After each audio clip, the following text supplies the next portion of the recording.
During this time of limited travel, increased isolation, and stressful media, we want to make the most of this time right here at home. Let us be your escape from life's monotony. Allow yourself to indulge in your wildest travel fantasies and discover the constant beauty of this ever-changing world with the Wanderlusting Wives podcast. On today's episode, we're going to do part 2 of our 2-part series on the land of fire and ice, Iceland. Welcome to the Wanderlusting Wives podcast. We are your navigators, Allison and Regan. And today we'll be diving deeper into the second half of our journey through Iceland. But as always, before we head into our deep content, we have our icebreaker. So, Allie, here is our question. What actor or actress would you want to play you in a movie about your life? Okay, good question. This is kind of like a just first actress that popped into my head. So it's not really like relevant or I think she would play me well, but Jennifer Lawrence is who I would pick. This is my only reason is because I really like the Hunger Games and she's Katniss. It's a good reason. It's a valid reason, but I don't really know if she'd play in my life that well, but I'm just going to go with her. She is a really great actress. She was just in a movie called Don't Look Up. Have you seen that? I just watched that, yeah. Yeah, mind-blowing. I had so much to think about after that movie. Yeah, definitely. Yeah, but how about you, Regan? Great choice. Yeah, I think I would have to say Kristen Bell because I feel like she is my spirit animal. Yeah, I can see that. I walked into my uncle's store one time and he was like, "Oh, I thought it was Kristen Bell. You look like Kristen Bell with your glasses on." And so I guess I kind of look like her, but then also I just love her as an actress. I think she gets comedy really well. I think she'd do really great at it. And I just think that The Good Place is the best show almost ever, probably easily top 3. So yeah, Kristen Bell. That's a great choice. Can't really go wrong with her. Yeah, so true. That icebreaker out of the way. Let's get into Iceland, which I know is what everyone is itching to get into. So we're going to pick up where we left off on our little journey. We made a stop at the Viti power station, which, if you don't know, Iceland is really impressive with their renewable energy resources. So nearly 100% of Iceland's energy is renewable, 73% of that being hydrothermal, and 27% of that being geothermal. And at the power station, we got to learn all about that process. And there's these huge pipes and just like these little huts sticking out of the ground. But it's just a really impressive process. What do you think, Allie? Yeah, I really enjoyed it. I thought the place that we went to was really informational and talked about like volcanoes and stuff like that. So I didn't really realize that there were even volcanoes in Iceland. I know like the land of fire and ice, but I just didn't really like put 2 and 2 together for some reason. Yeah. I was like, oh yeah, that would be volcanoes, not like actual like forest fires or something. Yeah. So that was really interesting, and I really enjoy like sciencey type of stuff. So I really enjoyed visiting the Viti power station. I thought it was very unique experience. Yeah, and exactly what you said, where it's like, oh, I didn't know there were volcanoes, but see, like literally within a couple of days, driving from a glacier to then all of this geothermal activity and being surrounded by lava fields. But yeah, it's just so cool. Cannot emphasize enough that you drive and you never know what's going to be around the corner in the landscape. It's just mind-boggling. Yeah, definitely. And I remember like driving past the fields of lava, and it was like, weren't we just looking at green land with like waterfalls? What are we doing? Like that's why I know I mentioned it in the previous episode, but they train for like moon landings there because it's just like this outworldly experience that you just don't know what's going to be around the bend. And Fields of Lava was definitely not what I thought was going to be around the bend. Yeah, and the fields of lava even kind of played into the ancient folklore of the country too, where it's like there was this one place we went called Dimmuborgir, and again, disclaimer, so sorry if we mispronounce these words. They are very difficult to pronounce. Icelandic's an incredibly hard language and impressive language. But Dimmuborgir, I believe, is a national park in Iceland, and it kind of is where their ancient folklore around trolls started, because there's these lava formations that just look like little nooks and crannies where a troll could be hiding anywhere you look. Yeah, I remember specifically, I'm just envisioning this picture right now that we have of us just like popping out behind this, like, I guess, chunk of lava, I guess you could call it, pretending to be trolls. So that was a really unique experience. Yeah, and then speaking too of like how there are volcanoes. Allie, do you want to take a stab at pronouncing this one? Verge, verge of fall, Vervejal. something like Anyways, that. it's spelled Hverf as in Frank, Jall. So you can take your own stab at pronouncing that. We did ours. But it's the largest volcanic crater in Iceland. So there's your proof, if you needed any additional, that there are actually volcanoes in there. And we hiked to the top of it, inducing asthma in at least one of us. Yeah, it was. Yeah, that was definitely a take your breath away because of what we saw when we got to the top of the rim and because of how steep it was. It didn't look that steep, but you're just going and going. It feels like the top is getting further and further away. And then you get Yeah. up there and it's like worth, Yeah. practically passing out because you can't breathe. But it was very, very awesome. Yeah. Yeah. And I think as we were hiking up, weren't you like, oh, I'm going to do a time lapse of us hiking up this and Yes. getting to the view at the top? And then Allie's like dying of asthma. And she's like, Yeah. Megan, you have to take it to the top. And so I'm like, okay, dying myself, but doing it for the bit, you know? That's So right. but so yeah, I mean, you have all of the unexpected of Iceland, but then there are things you can expect, such as there being sheep literally everywhere. And I know we touched on this last time, but I just want to reiterate it because you cannot prepare yourself for the number of sheep and where they're going to be at any given moment, which may be right in the middle of the road and you can't really do anything about it. So, if you've seen the musical Come From Away, and if you haven't, I highly recommend that you at least listen to the music. It is the most inspirational story. There's a line in there that says, "That there in the middle of the road, yeah, that's a sheep. She'll move when she's good and ready." And Yeah. actually, in the show, it says moose instead of sheep, but apply it to the sheep because they have the right of way. Yeah, absolutely. It's almost like if any of our listeners live like anywhere in the country where there's deer just like everywhere and you're Hmm. just on your toes, like, okay, when is a deer gonna hop out? Well, when is a sheep gonna pop out is kind of what you have to be thinking Yeah. about. And I know there was some video that I remember, I don't know which one of us has it, but we're just like slowly going on the road and taking videos of the sheep like so close to our car. Like they're just chilling, not even bothered by the car. Yep. Yeah, Yep. it was crazy. They just seem like, oh yeah, this is just an everyday thing. Cars going by and we're just doing our own little thing. Yep. And like if you do hit a sheep with a car, you have to go by the rules in the United States for when you hit a dog, where you have to stop and you have to find out who owns the dog, and go from there. And it's the same thing because sheep, for a lot of people in Iceland, that's like their livelihood. That's how they're getting their money. And you have to go and find them, as few and far between as houses are. Yeah, definitely. And speaking of jobs and animals, we went to a town called Flattery. I think that's actually one word I can say. um, and it was a small fishing town in the peninsula that had a population of under 300 people. It was so quaint and cute. And the one thing that really drawed us there as tourists was an avalanche wall. And in 1995, there was an avalanche in Iceland. So, another thing to the list of things that they have in Iceland.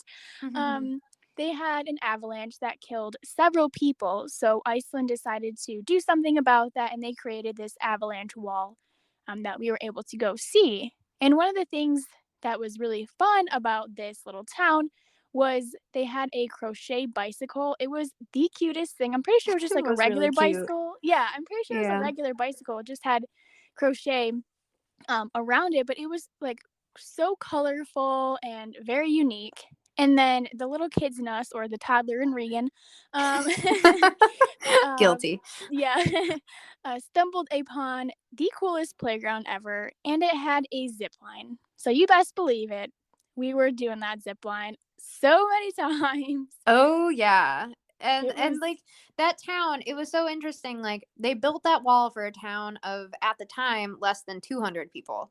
So mhm. it's like they're taking time to put the infrastructure in to protect their people and to protect their land, which I think we could really learn something from. But then also just like the hospitality of people. Right below the hostel that we were staying in was this little bakery. And so we wandered over there just really casually, and we're talking with the owner, and eating some really great baked goods. It was just the cutest little town, like a little peninsula of a town. But it's a hidden gem, I would say. Yeah, definitely. I would recommend checking it out for sure. It's small, but it's something worthwhile because then you can really interact with some locals where you might not be able to in the bigger places that more tourists are checking out. Yeah, so that moves us on to our next stop, which this is gonna be a fun one. Dingendi Falls, maybe Yinjendi. Yeah, Yeah, sounds right. something like that. It was a waterfall, okay? Series of actually 7 waterfalls. And I like to say, don't go chasing waterfalls, but when you're in Iceland, chase all the waterfalls you can because they are, I mean, it is obviously water flowing, but they're just so unique. Some are skinny, some are tons of water rushing over. So it was just such an awesome experience to see all these different waterfalls. Yeah. So you You just really can't get don't sick get of sick them. of it. Yeah, it's so I don't know, it's just amazing. It just wows you.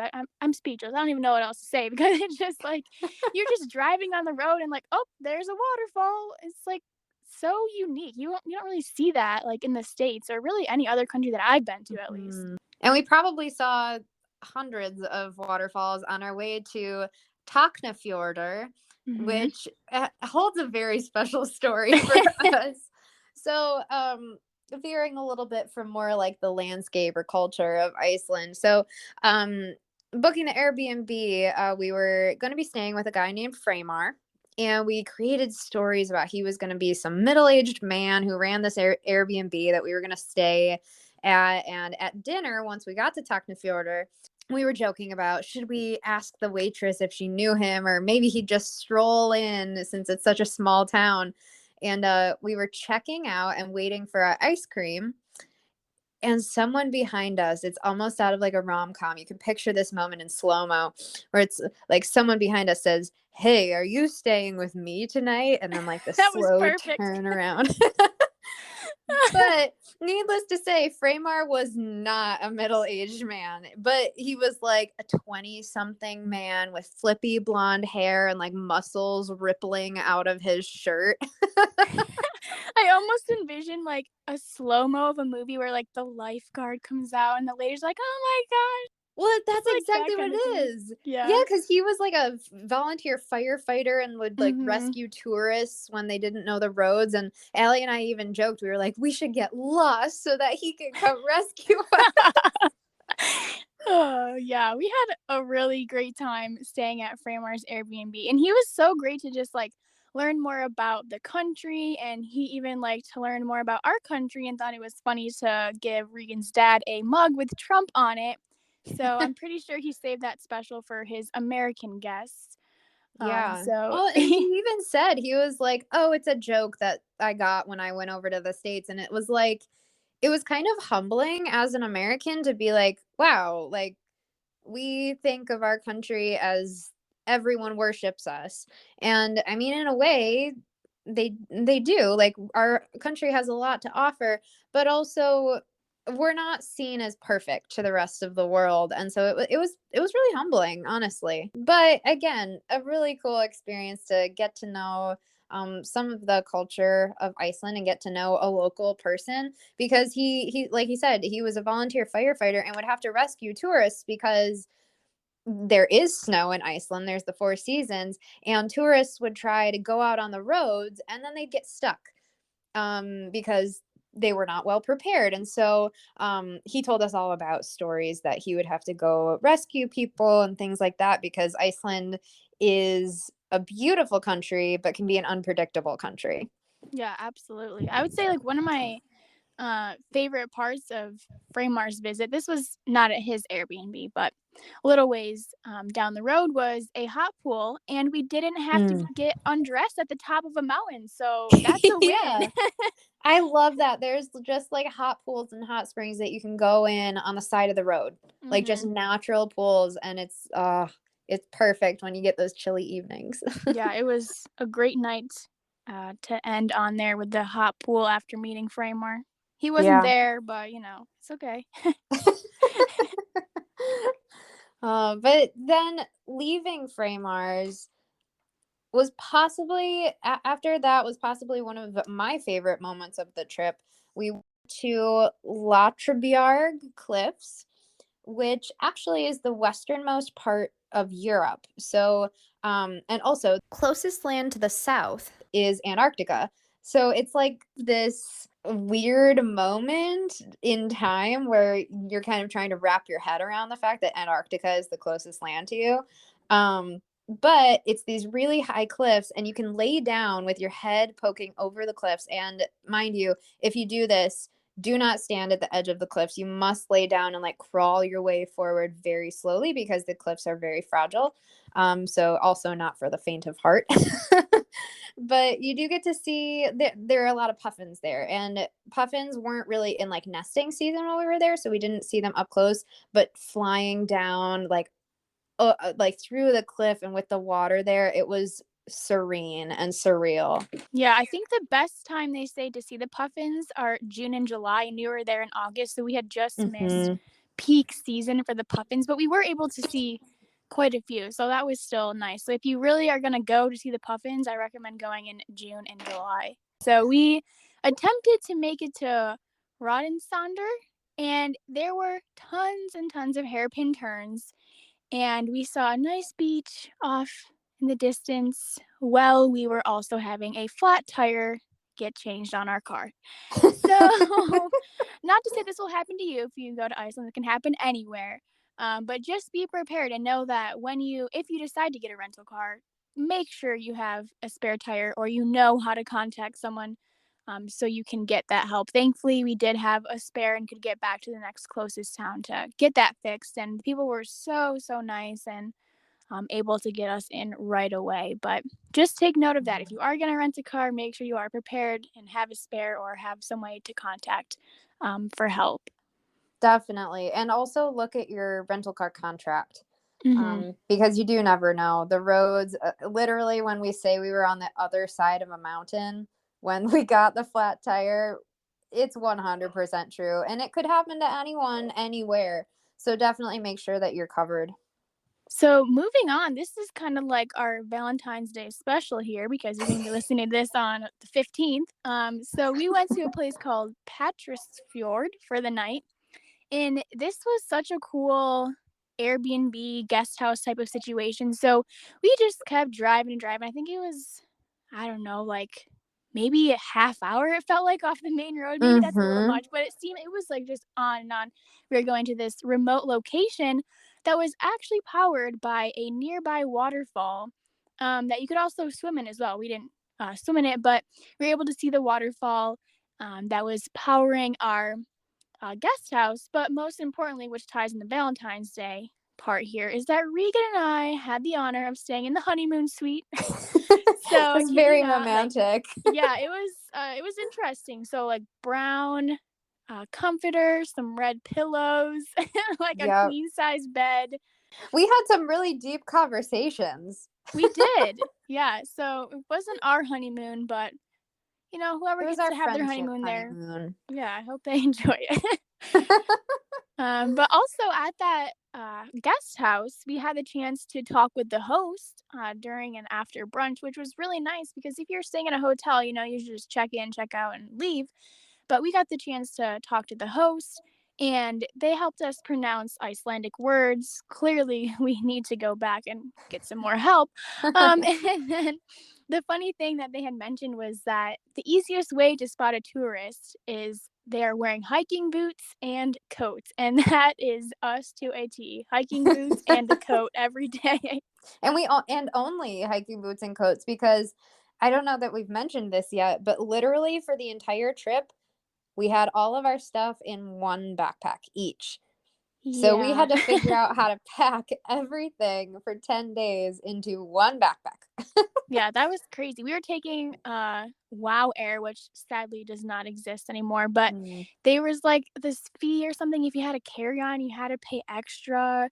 So we just like, no, we're gonna do this as cheap as we can. Let's try to fit everything in a backpack for 10 days. Yep. So I remember I was like wearing my hiking boots, like thick socks, leggings, t-shirt, a sweatshirt, my jacket, all on the airplane just so I had Yep. room in my backpack. So Yeah, I still to this day have no idea if I could ever do that again.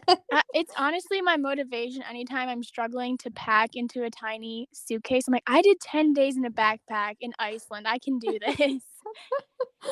But again, pro tips from the locals. Definitely, if you take one thing away, no, actually, take two things away. Take away the fact that you need to go to Iceland, but also stay with local people. Like, get to know them, get to know their stories, get to know their culture. It means the world to them that you invest your time. But then also, you leave a little more gratitude and humility in your life, just knowing other people. One of the next things that we did, oh, this is really fun. I think I've said that about every place I've tried to say, but this one is interesting. It's spelled ERPSSTADIR. Erpstadier. Erpsteder. Dire. Erpstadter. Yeah, something like that.